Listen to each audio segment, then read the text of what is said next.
नमस्कार. आज आपण बनवणार आहोत अंड्याचा पराठा. झटकीपट असा अंड्याचा पराठा. खूप सोपी रेसिपी आहे आणि खूप टेस्टीसुद्धा आहे. तर व्हिडिओ नक्की शेवटपर्यंत पहा. नमस्कार. सविताज किचनमध्ये सर्वांचे खूप खूप मनापासून स्वागत.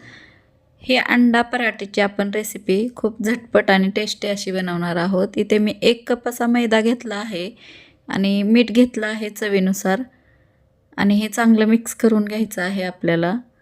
आणि यामध्ये 1 अंडं टाकायचं आहे. तुम्ही अंड्यातलं पिवळं काढू शकता किंवा 1 अंडा आपण ह्यात मिक्स करून घेतला आहे. चांगल्या पद्धतीने असं मिक्स करून घ्यायचं. नंतर थोडं थोडं पाणी टाकून असं आपल्याला हे बॅटर तयार करून घ्यायचं आहे.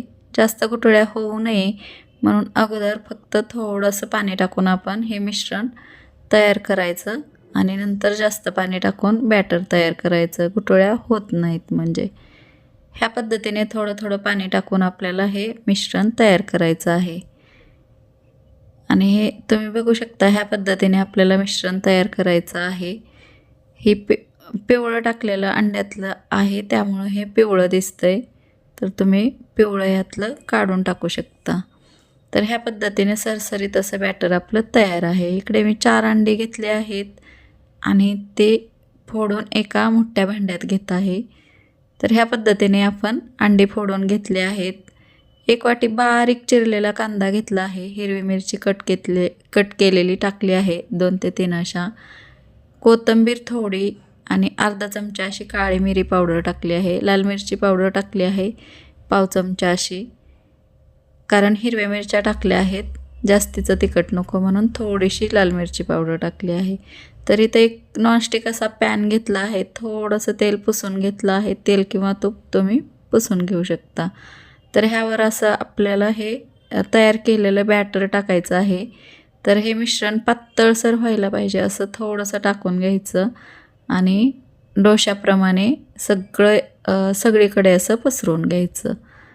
आणि हे 5 मिनिटात अशी ही आपली पोळी तयार होते.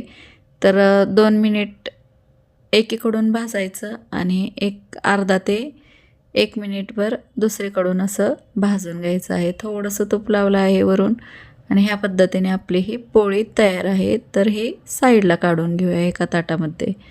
तर अशाच पद्धतीने दुसरीसुद्धा पोळी तुम्हाला बनवून दाखवते. 1 पळी मिश्रण असं टाकलं आहे आणि हे सगळीकडं असं पसरवून घ्यायचं आहे एकसारखं, म्हणजे पातळ व्हायला पाहिजे. अंड्याचा पराठा स्वादिष्ट होतो ह्या पद्धतीने. तर ही आपली चपाती तयार आहे. थोडंसं तूप टाकून घेतलं आहे कडेने आणि हे आपल्याला पलटून घ्यायचं आहे. 1 मिनिट झालं आहे आणि अर्धा मिनिट इकडच्या साईडने आपल्याला पलटून घ्यायचं आहे. अजून एकदा आपण हा पराठा भाजताना पोळी भाजून घेतो, त्यामुळे जास्त नाही भाजलं तरी चालेल. ह्या पद्धतीने आपल्या दोन्ही पोळ्या तयार आहेत. तर ह्याच पॅनमध्ये आपल्याला आता थोडंसं तूप लावून घ्यायचं आहे किंवा तेल लावायचं आहे आणि टोमॅटोचे पातळ असे स्लाईस करून घेतले आहेत 4 असे.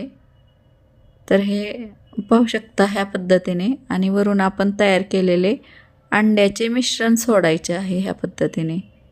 तर खूप स्वादिष्ट अशी ही रेसिपी बनते. अंड्याच्या मिश्रणात आपण आवडीप्रमाणे भाज्याही कट करून टाकू शकतो. तर हे थोडंसं अर्धा मिनिट शेकून घेतलं की आपल्याला ह्यावर तयार केलेली पोळी टाकून घ्यायची आहे. ह्या पद्धतीने टाकून घेतली आहे. 1 मिनिटभर मध्यम आचेवर अंड्याची खालची बाजू भाजून घ्यायची आणि पलटून घ्यायची. ह्याच्यावर आपण आत्ता प्रोसेस चीज आहे हे खिसून घेतलं आहे. हे टाकलं ह्याच्यावर निम्म्या साईडवर टाकलं आहे आणि हे चांगलं आपल्याला एका बाजूने खरपूस भाजून दुसऱ्या बाजूने छान असं भाजून घ्यायचं आहे. खूप जास्त तेलाची सुद्धा गरज नाही लागत ह्या पद्धतीने आणि झटकीपट असा नाश्ता तयार होणार आहे. तर ह्याच पद्धतीने दुसराही पराठा तुम्हाला बनवून दाखवते. टोमॅटोचे पातळ असे स्लाईस घेतले आहेत. अंड्याचं मिश्रण ह्याच पद्धतीने पसरून घ्यायचं आहे आपल्याला. पहिल्या पराठ्याप्रमाणेच हा पण पराठा आपण बनवून घेऊया. खालची साईड 1 मिनिटासाठी भाजून घ्यायची, मध्यम आचा आहे आणि पलटून घ्यायचं आहे आपल्याला हे आत्ता. तर थोडंसं कडेने तेल सोडू शकता.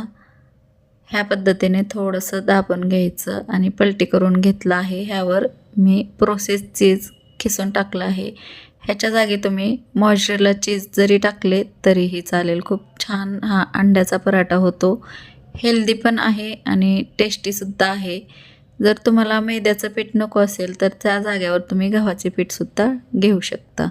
तर ह्या पद्धतीने आपला पराठा तयार आहे. तर आपण हा कट करून बघू शकतो. चीज मस्त झालं आहे. चीजयुक्त अंड्याचा पराठा. रेसिपी आवडली असेल तर नक्कीच लाईक करा, शेअर करा आणि चॅनलला सबस्क्राईब करा. धन्यवाद.